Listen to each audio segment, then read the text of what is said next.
नमस्कार दोस्तों, मैं विकास स्वागत करता हूं आप सभी का आपके अपने चैनल हेल्पिंग हैंड फॉरएवर पर। दोस्तों, बर्गर किंग जो इसका आईपीओ आया था तब इसमें जो है इन्वेस्टर्स काफ़ी ज़्यादा इंटरेस्टेड थे इस आईपीओ में, और आईपीओ का जो प्राइस रखा गया था वो 60 रुपए का था।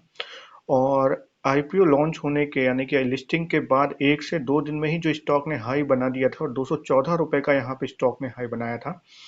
अगर हम इसका 52 वीक हाई और 52 वीक लो ही देखें तो 52 वीक लो इसका जो है आईपीओ का प्राइस 60 रुपए वही रहा है, और 52 वीक हाई जो था वो 214 रुपए का।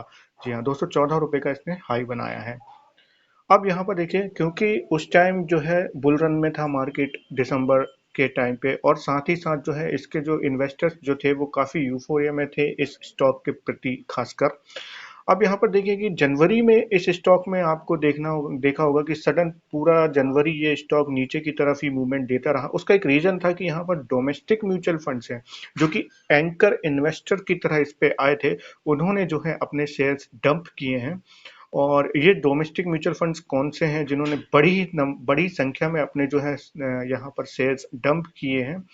उनमें से पहले आपको बताऊं तो ICICI Prudential Prudential mutual fund, जिसके पास लगभग 4.33 मिलियन शेयर्स थे, उन्होंने 79% की होल्डिंग अपनी सेल कर दी है। इसके बाद एसबीआई म्यूचुअल फंड जो कि लार्जेस्ट म्यूचुअल फंड है इंडिया का, उसने 62% अपनी टोटल होल्डिंग की 62% जो है इन्होंने सेल कर दिया है।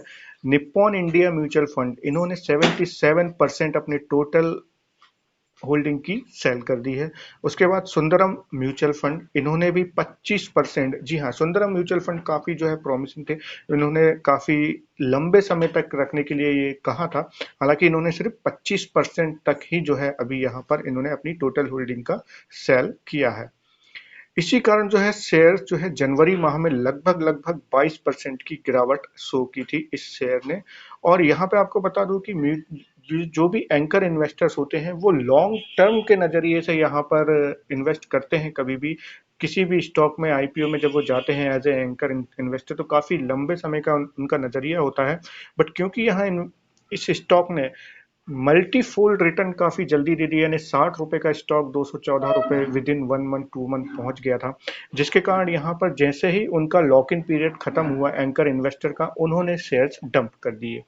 अगर हम एफआईआई में देखें तो एफआईआई में सिर्फ इसमें ज्यादा सेल नहीं हुई है। सिर्फ इनका जो एक Singapore based east spring investment company है जिसके पास 4.3 मिलियन शेयर्स थे, इन्होंने अपनी टोटल होल्डिंग का 64% जो है वो डंप किया हुआ है।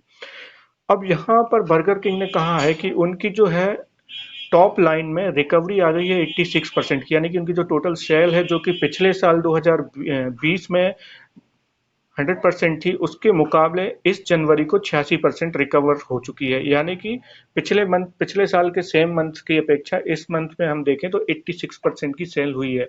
तो ये एक वीक पॉइंट है, क्योंकि वहीं अगर आप डोमिनोज ने देखें तो उन्होंने प्री कोविड लेवल पे 100% की बोली है, रिकवरी आ चुका है उनका सेल पे। तो ये भी एक कमजोर पॉइंट है इस शेयर का, अब आप देख सकते हैं। और साथ ही क्योंकि एंकर इन्वेस्टर्स इसमें से निकल रहे हैं और काफी जो है बड़ी संख्या में इन्होंने शेयर्स डंप किए हैं, इससे जो लॉन्ग टर्म इन्वेस्टर्स हैं उनको थोड़ा यहाँ पर सचेत हो जाना चाहिए कि क्योंकि अब जो स्टॉक ने हाई बनाया था 214 रुपए का, उसके आसपास जाना अब काफी लंबा समय लगेगा इस स्टॉक को वहां पहुंचने में। तो वैसे मैं हमेशा कहता हूँ कि आप अगर कोई भी इन्वेस्टमेंट करें तो अपनी खुद के एनालिसिस से करें या फिर आपके फाइनेंशियल एडवाइजर की सलाह लें। तो ये थी जानकारी दोस्तों बर्गर किंग का जो डाउनफॉल आया था जनवरी माह में लगभग 22 से 23% का, उसके बारे में, और जो mutual funds domestic mutual funds ने यहाँ पे शेयर्स डंप किए हैं। तो आशा करता हूँ ये वीडियो आपको पसंद आया होगा। प्लीज लाइक कीजिए मेरे वीडियो को, सब्सक्राइब कीजिए मेरे चैनल को। Thank you.